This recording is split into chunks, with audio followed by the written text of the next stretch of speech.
Bwana Yesu asifiwe, mtazamaji wa New Agape TV. Karibu katika kipindi chetu cha leo, kipindi cha kujifunza neno la Mungu. Tunamshukuru Mungu na siku njema iliyopata kibali mbele zake.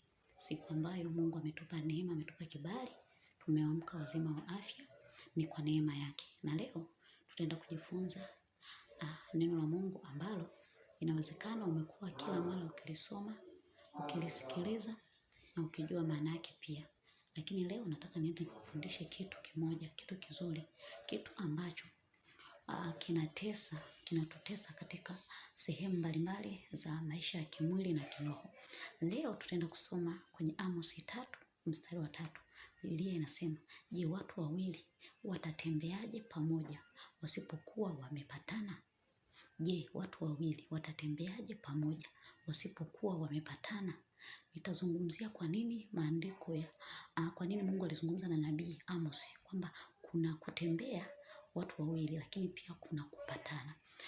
Katika neno kupatana lina maana kubwa sana katika ulimwengu wa roho na ulimwengu wa mwili. Nitaanza kuzungumzia kwenye habari ya ndoa.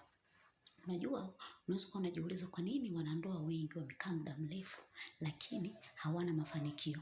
Hapo tatizo ni wanatembea watu wawili lakini hawajapatana katika ndoa yao, hawajapatana katika malengo yao ambayo waliyapanga kuyafanya kwenye ndoa. Hawajapatana katika malengo yao ni namna gani wataishi katika ndoa yao. Ndio maana wakiangalia uchumi wao uko chini, chochote wanachofanya kwenye ndoa hakiendelei. Ni kwa sababu gani? Hawajapatana. Hivyo nina jambo la kuongea au kuwakumbusha watu ambao Mungu amewapa neema ya kuungana pamoja nje na wanandoa, au kuungana pamoja kwenye biashara, kuungana pamoja kwenye jambo lolote.